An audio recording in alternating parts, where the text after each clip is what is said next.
Vamos orar então. Pai Santo, Deus amado, no nome do Senhor Jesus Cristo, nós apresentamos ao Senhor as crianças que estão aqui hoje. Que o Senhor visite cada coraçãozinho, que elas entendam a Tua palavra, que elas entendam aquilo que vai ser ministrado na vida delas, para que elas entendam o Teu plano de salvação, o tamanho do Deus que Tu és, quão verdadeiro Tu és, quão presente Tu és. Fala o coração delas nesta manhã, conecte-se com elas nesta manhã, no nome do Senhor Jesus. Amém. Vamos para a gracinha?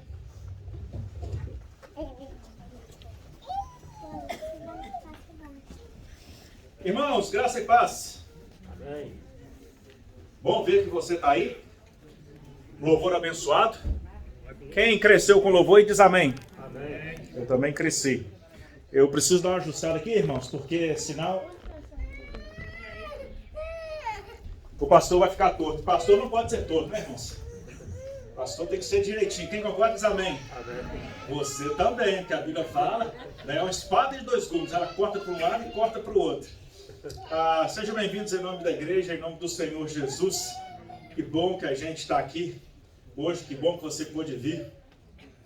E como que a gente vai aprendendo com tudo que é feito na igreja, não é? Noval está ministrando a classe hoje do louvor. Esse vídeo vai estar disponível no YouTube depois, falando de como Deus nos ama. Ai de mim e ai de você se não fosse Deus, se não fosse a misericórdia de Deus, amém? Porque nós, mesmo tendo conhecimento da verdade, sabendo que é verdade, nós ainda pecamos, porque há em nós a natureza humana que nos leva a pecar. Mas Deus, pela sua graça e infinita misericórdia, vem, nos alcança e nos perdoa, amém? Amém. Então não importa o pecado que você cometeu, Deus é capaz de perdoar o seu pecado e transformar a sua vida. Jesus Cristo morreu uma morte terrível de cruz por um motivo: ser apto para perdoar os seus pecados, ser apto para te dar uma outra chance. Porque dentro daquilo que o irmão Walter falou, da onisciência do Senhor, aquele Deus que já conhece o futuro, Deus já sabe por quantos anos você vai morrer, Deus já sabe como vai ser a sua vida, Deus já sabe até quantos pecados você vai cometer.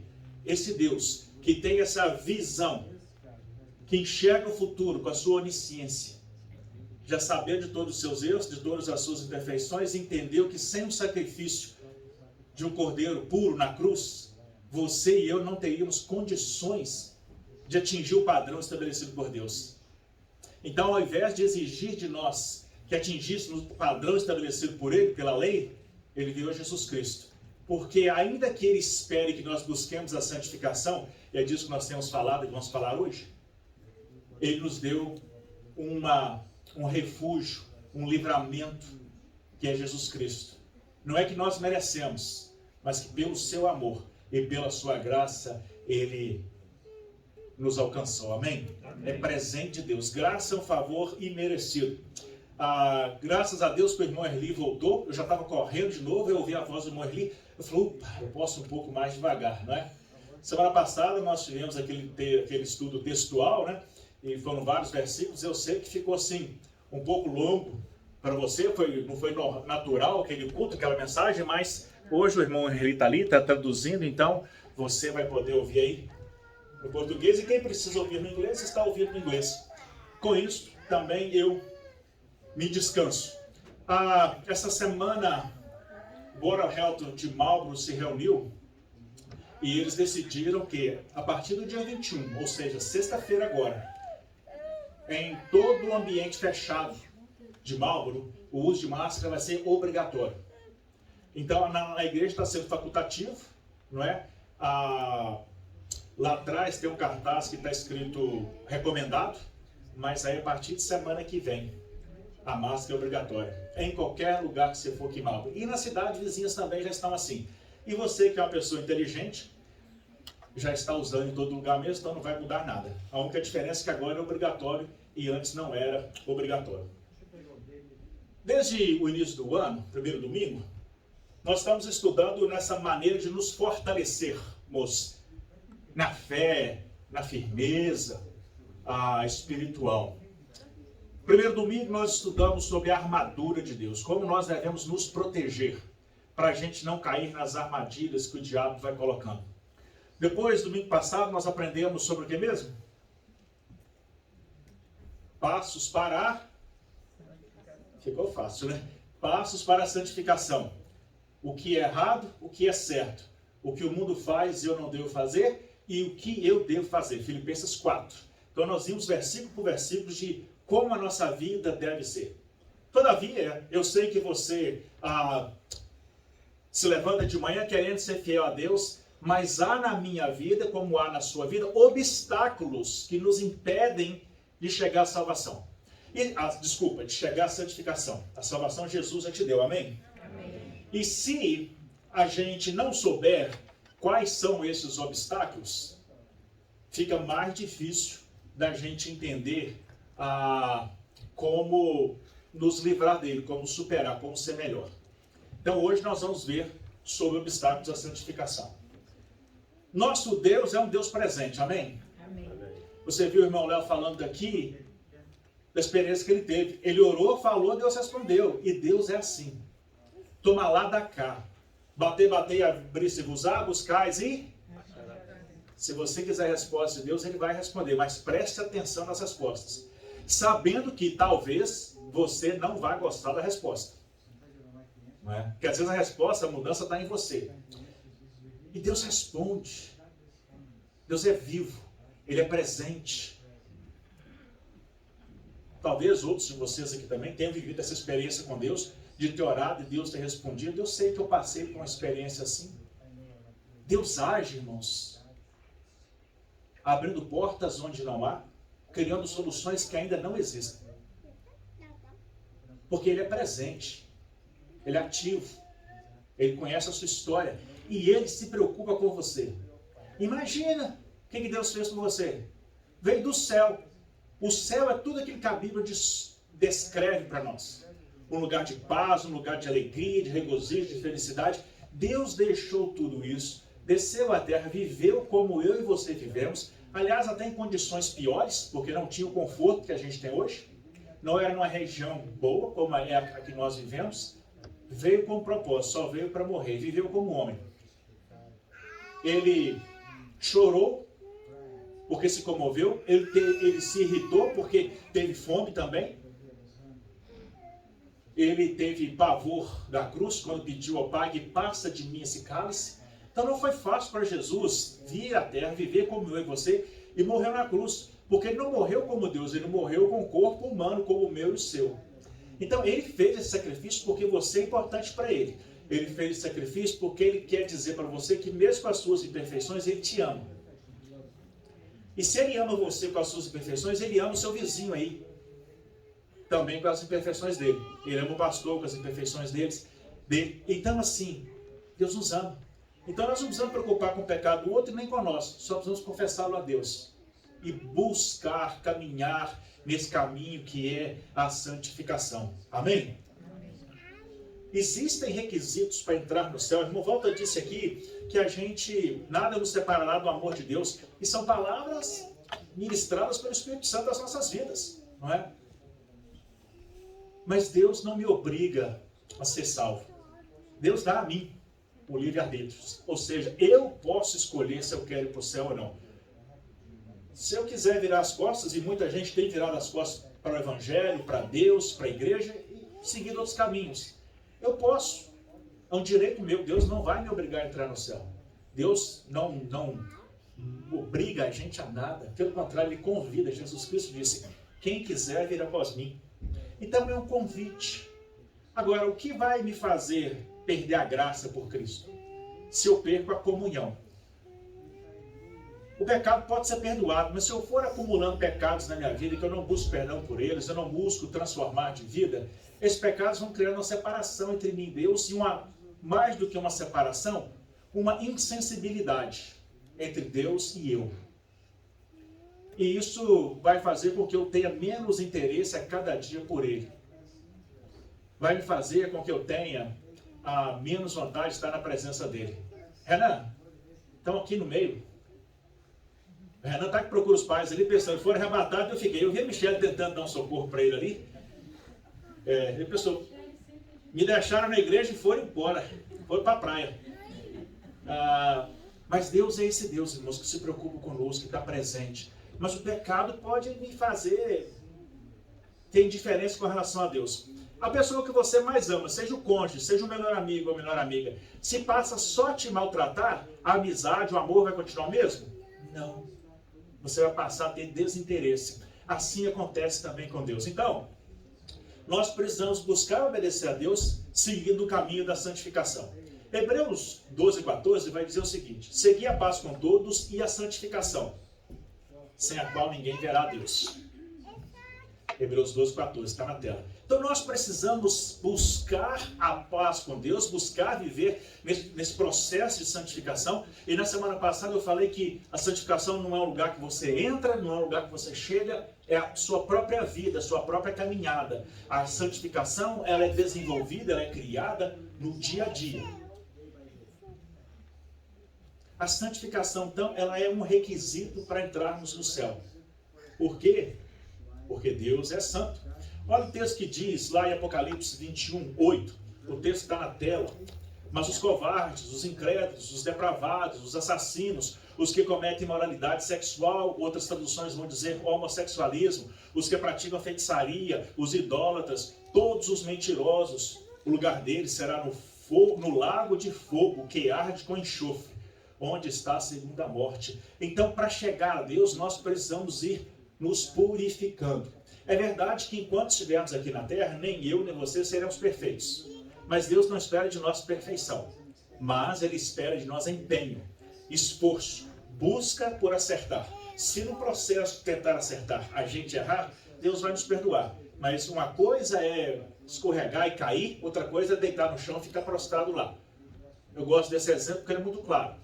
Uma coisa é pecar, e largar o pecado. Escorreguei aqui, vacilei, não era para falar e falei, não era para fazer e fiz, no susto, no supetão.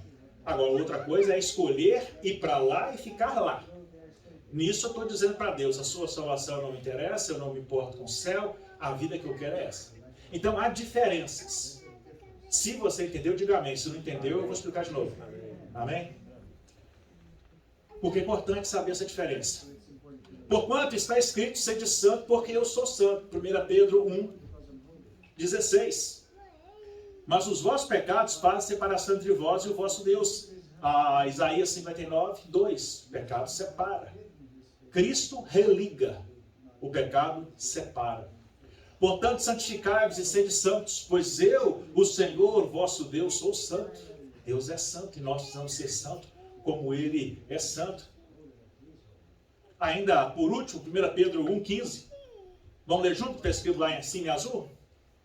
Mas...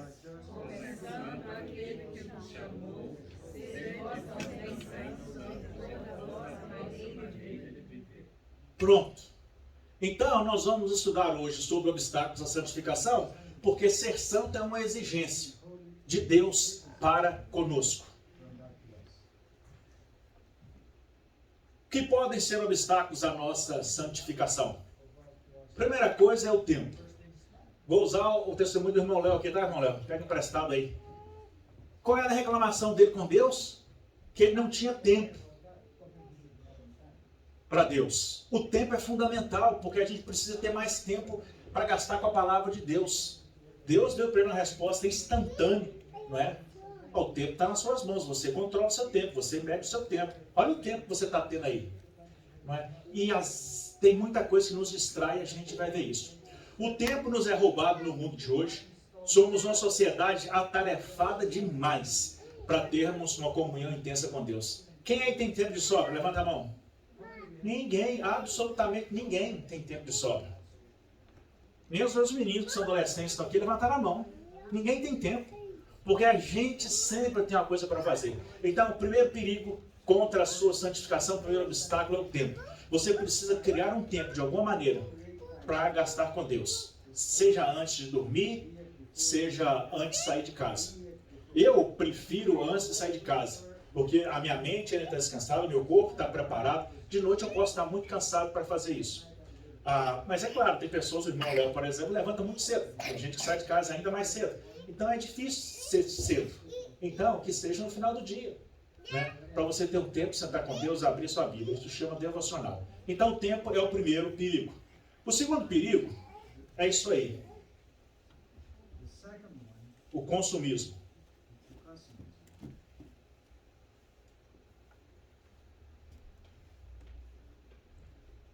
O consumismo tem nos alienado.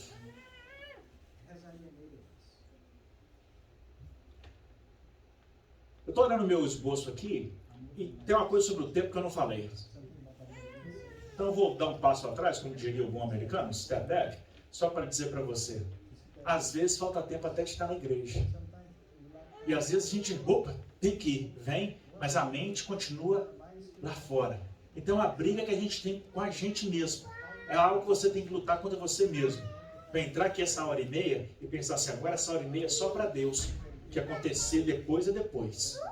Irmãos, e muitas vezes os nossos problemas nos perseguem. Mas é Deus que vai nos livrar dos nossos problemas. E tem problema que não está em você resolver. É Deus. E Deus vem e age. Então descansa no Senhor. Presta a Ele o seu culto por inteiro. E deixa Deus trabalhar. O culto é uma reunião solene, sagrada e precisa ser vivida como tal. Que assim ela vai provocar em você uma transformação. O consumismo é a filosofia que nos ensina que a razão da vida é consumir. O máximo que puder. E de tudo que há. Quem aqui tem o closet em casa vazio?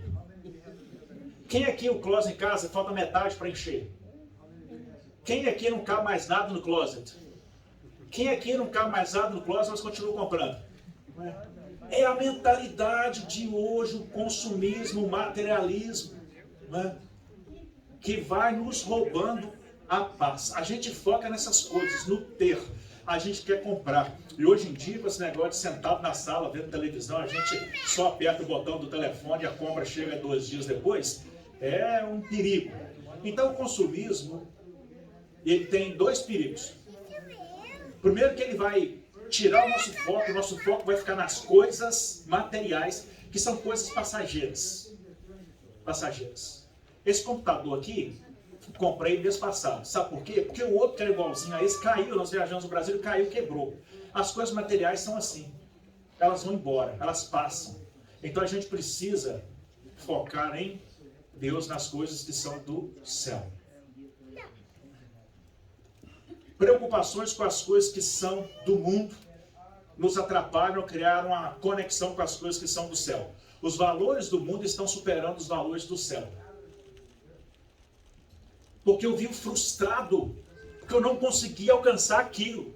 Eu queria comprar aquela bicicleta, ou aquele carro, ou aquele relógio marca, ou aquele tipo de telefone, ou aquela casa, aquele apartamento, eu não consegui. Isso vai gerando em nós uma frustração, como se a nossa vida dependesse disso. E a gente fica tão triste que não consegue se alegrar com a presença do Senhor, e nem consegue ver os livramentos que o Senhor deu, e nem consegue perceber e agradecer a Deus pelo sustento que Ele está dando. Porque apesar de eu não ter comprado aquela Ferrari, eu continuo dirigindo meu carrinho, tendo roupa para vestir, tendo que comer, um teto sobre a minha cabeça. Se entendeu, diga amém. A gente precisa aprender a ser mais grato a Deus, mas o consumismo e o materialismo vai nos levando para uma outra região. A gente tem essa mentalidade de querer o céu, mas querer vencer aqui primeiro. Vamos querer o céu. Se a gente vencer aqui, ótimo. Se não venceu aqui, isso aqui a gente saiu perdedor. Se sair daqui no prejuízo, o céu já é lucro total. O consumismo tira a paz das nossas famílias. Por quê? Porque eu empolguei, comprei demais, estourei meu cartão de crédito, acabei com a minha poupança, gastei além da conta, então vai roubar a paz. O relacionamento fica ruim, há uma tensão dentro de casa, no relacionamento de marido e mulher, também com os filhos, e no trabalho, na sociedade, até na igreja. Porque gastos exagerados. Deus vai dando, você nunca tem nada. Por quê? Está gastando com um monte de coisas inúteis. Consumismo e o materialismo. E a gente está no berço do capitalismo, então a gente precisa resistir. O que serve? O que eu preciso? A pergunta é o que eu preciso? Como parte do meu aprendizado, alguns anos atrás, todo mundo tem esse ímpeto de comprar, não é verdade? Então, eu quantas vezes fui em lojas com a Viva, homem quando vai na loja de brinquedo, Rodipo, né? Lowe's, a cabeça pira, né? Tudo é brinquedo, quer ter de tudo, não é verdade? Quantas vezes ela está aqui de testemunha, eu pegava uma coisa que eu queria comprar, mas eu só queria comprar. Aí eu começava a andar a loja todinha com aquilo na mão, ou no carrinho. No final de fazer a compra, já tinha passado vontade de comprar aquilo. Não voltava para a prateleira. E me fez falta? Não, não fez falta. Então a gente tem que perguntar, por que é que eu quero isso?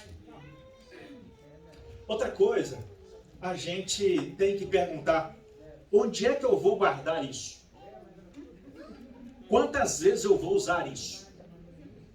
Porque, senão, irmãos, a gente tem grana para comprar, porque aqui tudo se compra.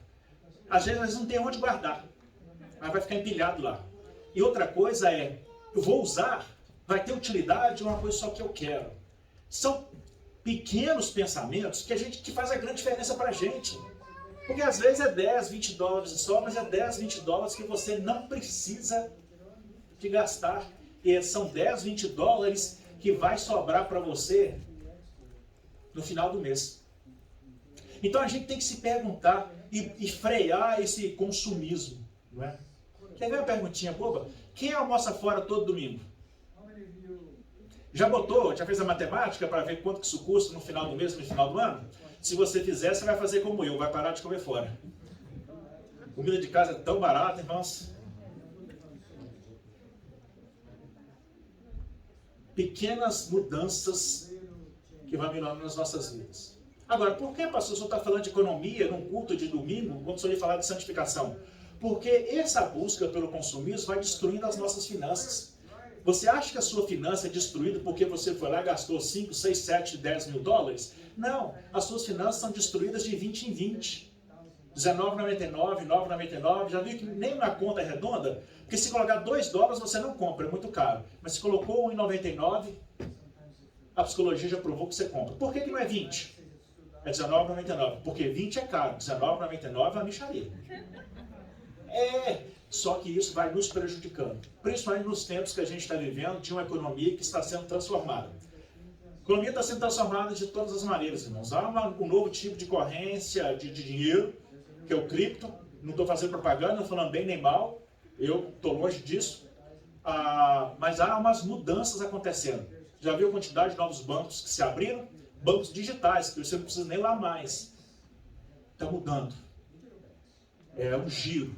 As cadeiras estão se mexendo. É tempo de desistir de ser consumista e materialista e guardar o que tem. Então o consumismo tira o sossego e o sono, o consumismo leva muitos à depressão e à infelicidade. A pessoa fica agitada, eufórica, quer comprar. Compra depois, já chega em casa triste, arrependido que comprou. Né? Aquele dia que estava juntando, não vai juntar mais. O consumismo leva muitos a problemas financeiros. Problemas financeiros destroem muitas famílias. Não ameis o mundo nem as coisas que há no mundo. Se alguém ama o mundo, o amor do Pai não está nele. Esse amar ao mundo aqui está falando do amor exagerado às coisas materiais e às coisas lá de fora.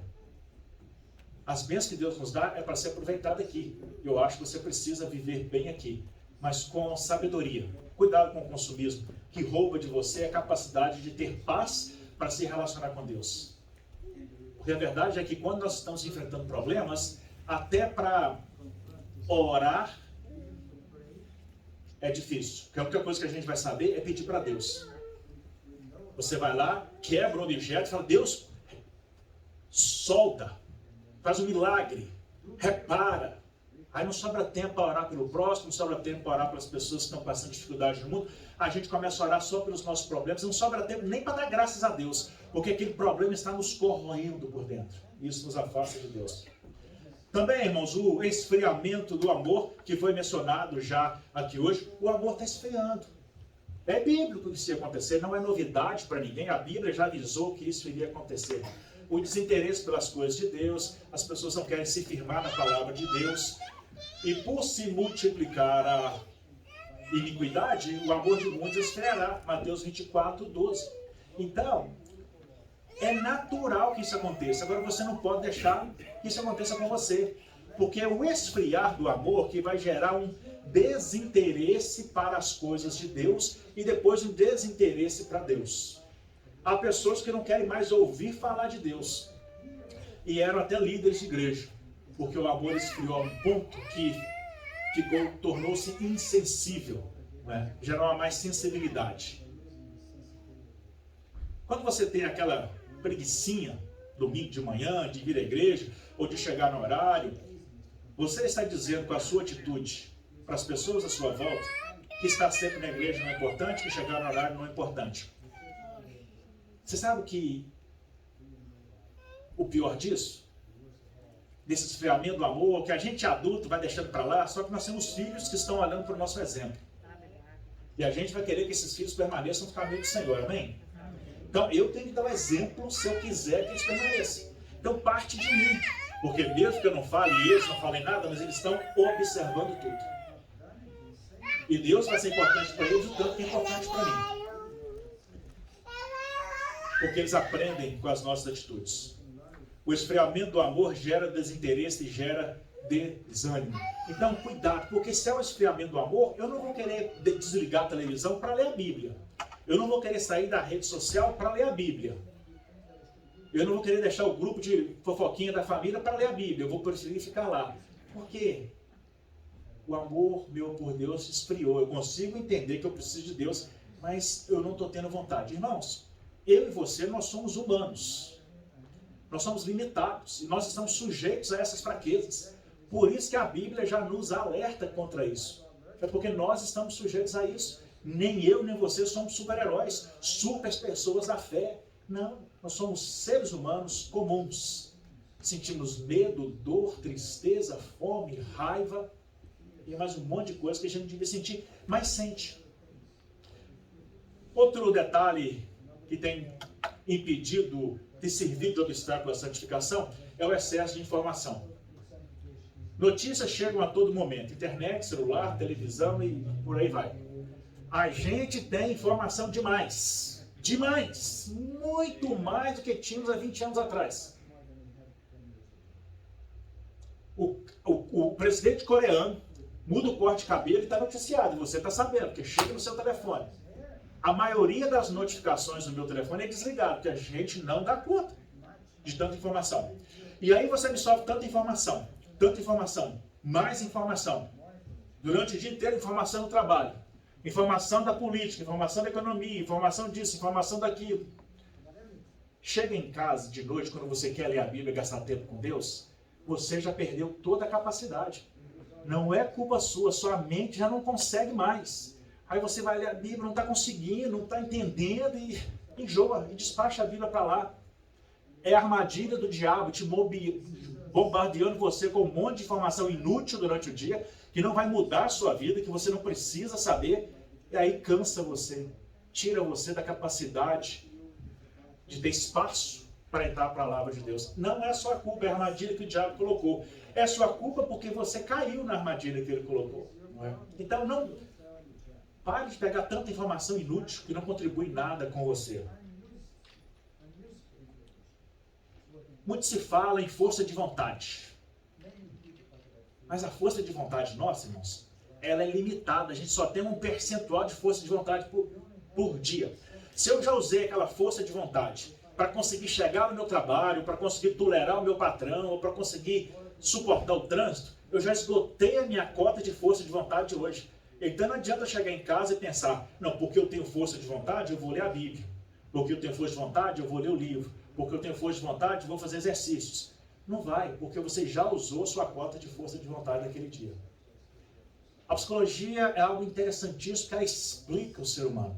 Então esse excesso de informação cansa a mente. E a mente cansada não vai conseguir depois ler a Bíblia. Você até quer, mas não vai conseguir. Você não precisa de saber de tudo que está acontecendo no mundo. Você não precisa entender de tudo que está acontecendo no mundo. Porque chegou um ponto que ficou demais. Eu, quando era adolescente e jovem, eu assinava uma das revistas, assinava a revista Veja no Brasil, todo mundo conhece. Chegava semanalmente, né? A gente está informado de tudo. Mas era aquilo ali. Hoje em dia não dá para você assinar nada, nem o jornal local. Porque já é coisa demais que chega. Então, cuidado com o excesso de informação. Porque o excesso de informação pode estar atrapalhando o seu crescimento espiritual. Porque cansa você. Está fazendo sentido para você essa mensagem? Se está, diga amém. Amém. Então tá bom. Ela fez sentido para mim.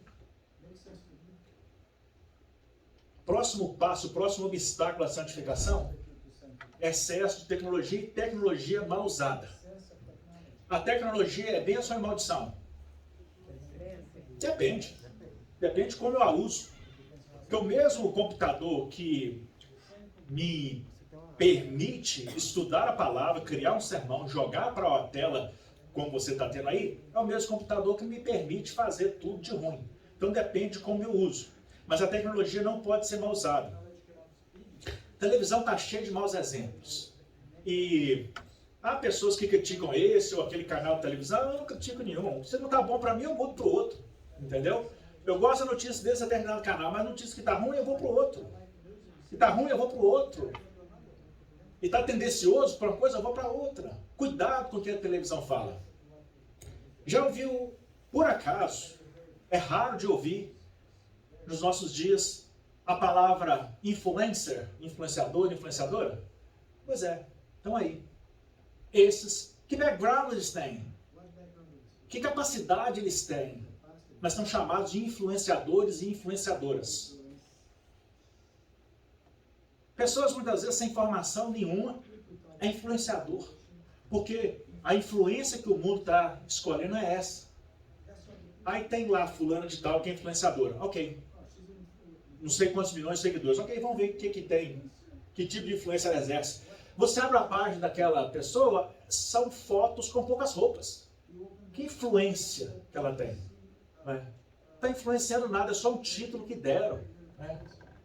Tem pessoas que vão para lá, vão te ensinar a como usar um aparelho de telefone, programas de computador. Tem pensadores, tem professores, tem influências verdadeiras aí. Mas que virou? Que tipo de influência você está recebendo? Porque a influência que essas pessoas passam é só coisa que Deus não aprova. A televisão tem maus exemplos. O divórcio é comum, a traição é comum, droga, sexo é muito comum e hoje em dia o homossexualismo como estilo de vida. O homossexualismo como estilo de vida está sendo espalhado pela televisão, que é a maior influenciadora de todos os tempos. É a influenciadora mais antiga que tem. Hoje em dia já não tem mais um filme, raros são os filmes que não tem um casal homossexual, que não fala de divórcio e do uso de drogas.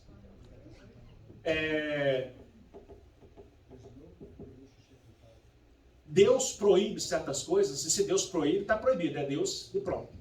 A Bíblia é a lei de Deus e o mundo é a lei do mundo. Aquilo que é permitido por mundo não é necessariamente permitido por Deus. Deus condena. Então, se eu quero servir a Deus, eu tenho que viver de acordo com as leis dele, com as regras dele. Então, tem coisas que Deus proíbe e o mundo não proíbe. E porque o mundo não proíbe, está exposto aí.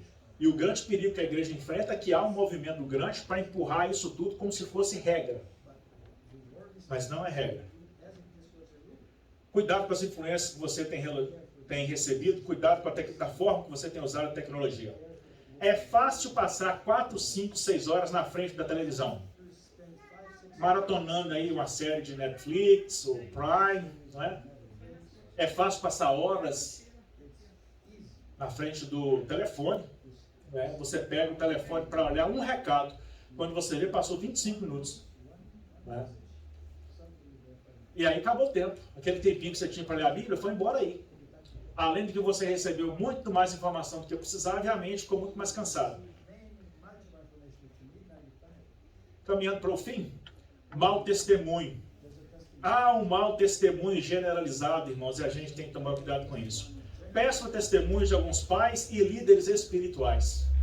Pais que vivem em desacordo com os princípios cristãos. Aqueles que conhecem a palavra de Deus, o modelo de Deus. Mas eles vivem em desacordo com aquilo que está ensinado aqui. Essa influência atinge as crianças. Pastores que pregam o evangelho que não requer transformação. Se você está prestando atenção na mensagem, eu apresentei para você um problema, apresentei para você o caminho da solução, quem proveu a solução, o que você tem que fazer para chegar na solução. Porque o evangelho é isso. O evangelho é boas novas porque ele nos avisa, nos ensina que Cristo liberta, perdoa e salva. Então isso é boa notícia.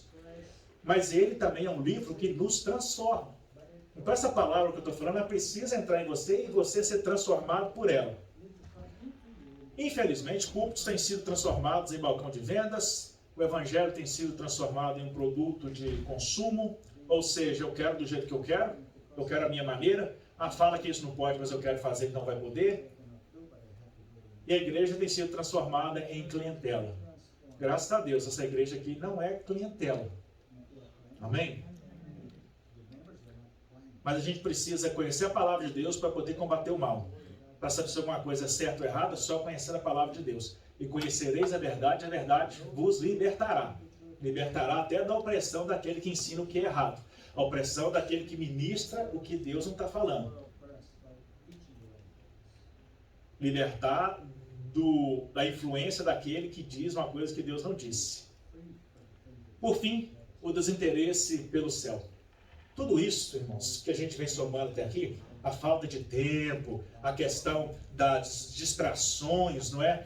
O consumismo, o esfriamento do amor, excesso de informação, a tecnologia mal usada e maus testemunhos de uns, vai gerando em muitos o desinteresse pelo céu.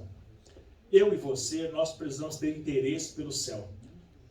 E isso vai nos levar a lutar pelo céu, a buscar o céu, a nos esforçar para permanecermos no caminho do céu, para que nada nos desvie para outro lado. Olha que os desvios são coisas boas, irmãos. Tem muita coisa boa, mas que a Bíblia condena. Tem muita coisa boa, que às vezes a Bíblia até nem menciona nada, mas vai me fazer mal espiritualmente, vai me afastar do Senhor. Tudo aquilo que me afasta do Senhor contribui para que eu vá para o caminho do mal. Paulo fala assim, aquele que pensa que está de pé, ore para que não caia. O que ele está querendo dizer com isso?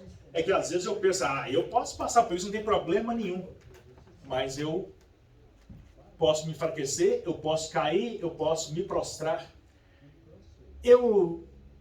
Nos meus tempos de adolescência, eu nunca tive coragem de experimentar droga nenhuma. Por quê? Porque eu tinha medo do vício. Então, se você perguntar assim, o que a maconha faz, ou o que o...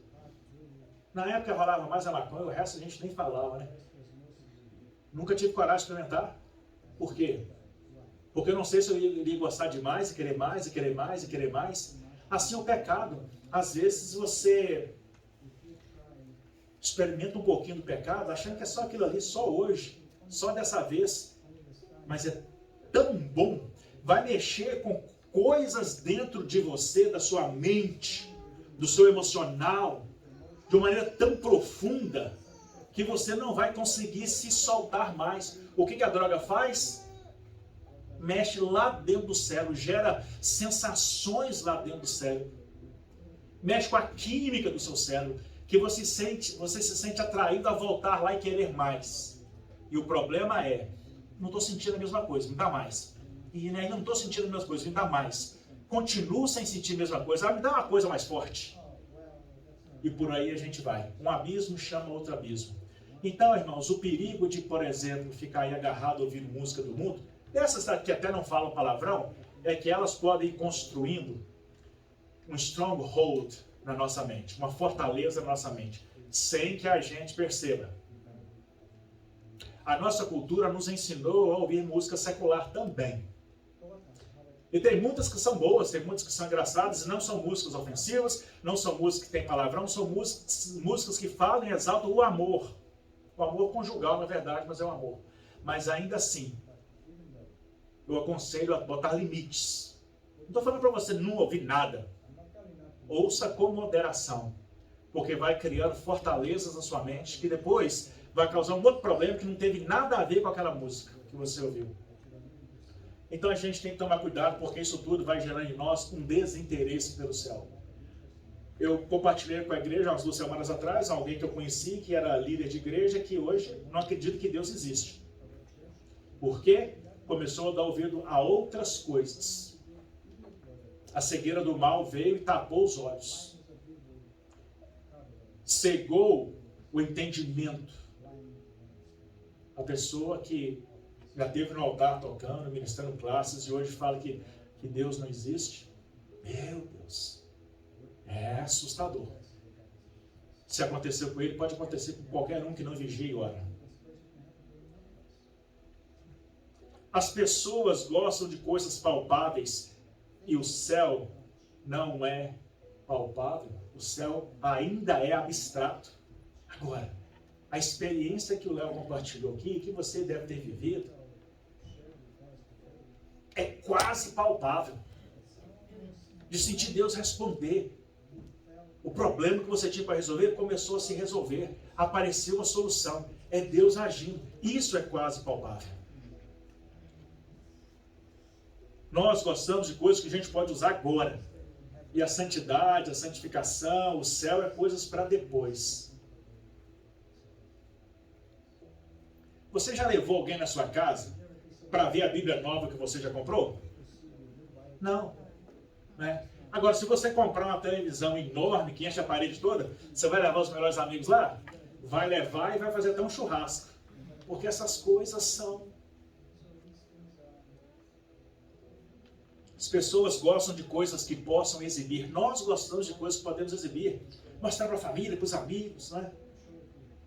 Há lugares onde eu quero ir. Mas eu não devo ir por causa do Deus a quem eu sirvo. Tem alguém me proibindo? Não. A minha consciência diante de Deus vai dizer para mim, não é conveniente. Paulo falou o seguinte, experimentai a tudo, reter de que é bom. Todas as coisas me são lícitas, tudo, isso aí, tudo. Mas nem todas essas coisas são convenientes para mim. Todas essas coisas, eu tenho acesso a elas, eu posso ter elas. Mas ainda assim eu não vou querer. Porque ele tinha algo maior e mais precioso dentro dele. Então, posso tudo, mas nem tudo me convém. A diferença está aí. E quando Deus vê esse tipo de atitude, Deus vem com a bênção multiplicadora. Deus vem com a sua aprovação sobre a minha vida. Então, há lugares que eu quero ir, mas eu não devo ir. Por quê? Porque o vizinho vai falar, porque a igreja vai falar. Não, porque Deus não gostaria que eu estivesse ali, naquele ambiente. Porque naquele ambiente pode trazer coisas para mim que vão destruir o meu relacionamento com Deus. Esse ambiente pode me contaminar e mexer com algo no meu emocional que eu mesmo não tenho controle. Eu vou querer nunca mais sair de lá. E esses lugares são palpáveis, tangíveis, não são abstratos. Então a experiência que eu vivo agora, enquanto o céu é uma esperança que eu tenho para o fim da minha vida. Cuidado, irmãos, com o jeito que a gente vive, com as amizades que a gente tem. Tudo que te afasta de Deus te aproxima do inferno.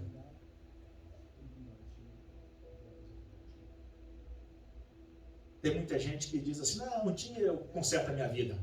E se esse dia não chegar? Pode ser que não. Assim tem sido a atitude de muita gente que tem perdido o privilégio do céu. Porque resolveu experimentar por um pouco as coisas do mundo. Mas foram tão impactados que não conseguiram mais voltar para Deus. Deus só é capaz de julgar o nosso coração. O pastor da igreja não é, outro meu não é, Deus só. Mas Deus vê o interior. Obstáculos à santificação, o tempo, consumismo e o materialismo, amor pelas coisas do mundo, o esfriamento do amor. A fé vem pelo ouvir a palavra de Deus. O excesso de informação desnecessária, tecnologia mal usada, o mau testemunho, o desinteresse pelo céu. Ah, pastor, mas manda mensagem no WhatsApp, eu não quero ver, mas eles mandam. Bloqueia. Apaga antes de abrir. Se abriu sem querer, apaga, não continua vendo. Satanás tem muito interesse em atrasar a sua vida, em destruir a sua vida, se possível, for levar você para o inferno. Ele trabalha todos os dias para isso, ele não faz outra coisa, 24 horas, 24/7, para destruir sua vida. Satanás tem um objetivo, te destruir. Satanás também tem um exército de seus anjos, e nós já aprendemos que há demônios designados para vigiar a nossa vida. Por isso eles sabem tudo que a gente gosta, eles sabem quais armadilhas nós vamos cair, qual dia da semana nós vamos cair, porque são os dias que nós estamos mais propensos a essa queda. Satanás está te vigiando todo dia e tentando te destruir. Corra para os braços do Pai, amém? Que Deus possa abençoar você, que Deus possa completar a mensagem no seu coração. O Léo vai fazer o pós-lúdico, eu vou orar antes dele fazer o pós-lúdico. Quarta-feira nós temos tido as nossas reuniões online, está sendo bom. Semana que vem, então, máscaras são obrigatórias por ordem da cidade de Marlborough, então nós temos que usar máscaras. Nós temos um projeto de começar esse ano mais cultos presenciais, encontros de casais e outros eventos que a igreja fazia. Vamos orar porque o convite continue a diminuir. Há uma esperança de que até o final do mês em Massachusetts esteja melhor, mas vamos orar. Deus sabe todas as coisas.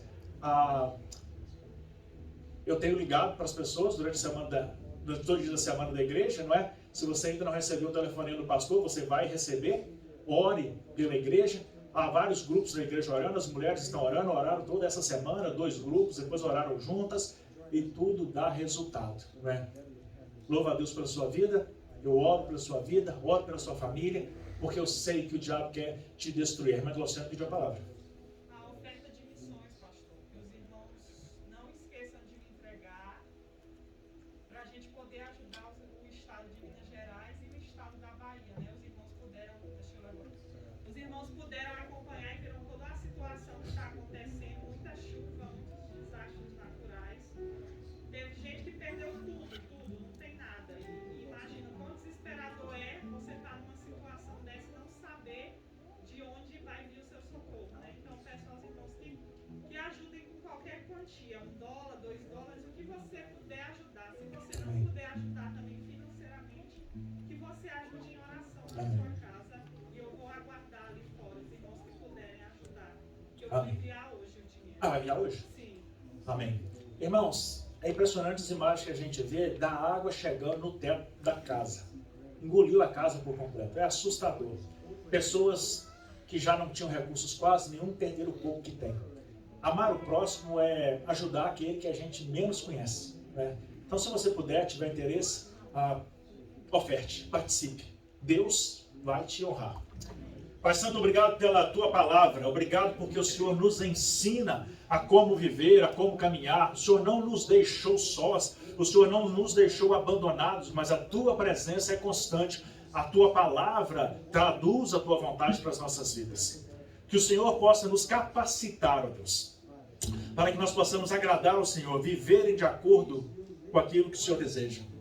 Apresentamos ao Senhor essas pessoas no mundo que estão passando por dificuldades. Em especial os estados do Brasil, que agora, além da Bahia, Minas Gerais, o Norte também agora está enfrentando situação dificílima. Tem misericórdia daquele povo, daquilo que eles estão vivendo ali. Só o Senhor é provedor. Que eles tenham o que eles precisam, Senhor Deus. Ajuda essa gente. Ajuda cada um deles. Que a graça do Senhor Jesus Cristo, que o amor insondável de Deus Pai, que as divinas e santas consolações do Espírito Santo seja com essa igreja, seja com o povo que perdeu tudo que tem espalhado pelo mundo, e seja com a tua igreja, ó Deus, espalhada pela face da terra, no nome do Senhor Jesus. Amém.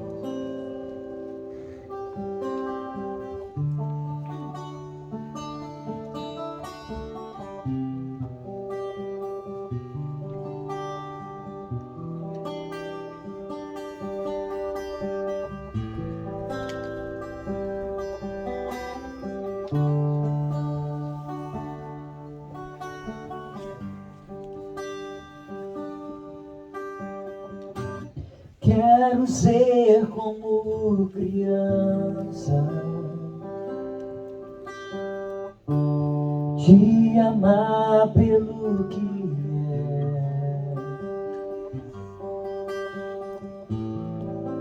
voltar à inocência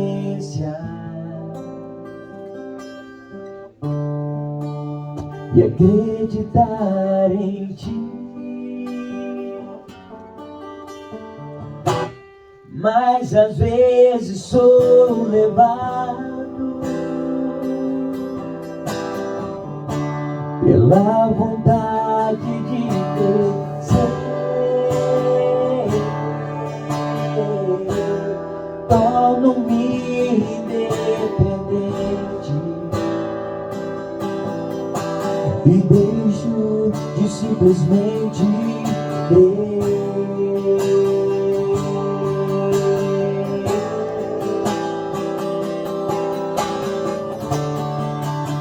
não posso viver longe do teu Senhor, não posso viver longe do teu lado. Senhor, não posso viver longe do teu abraço. Senhor,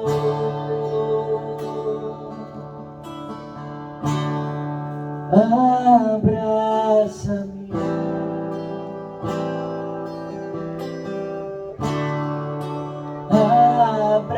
abraça-me,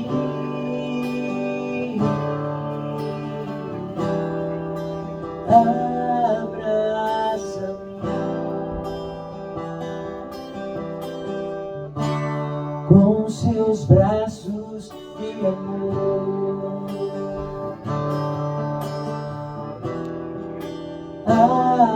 Abraça-me,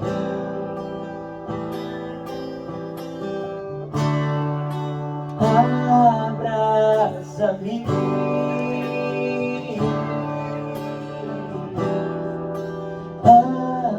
abraça-me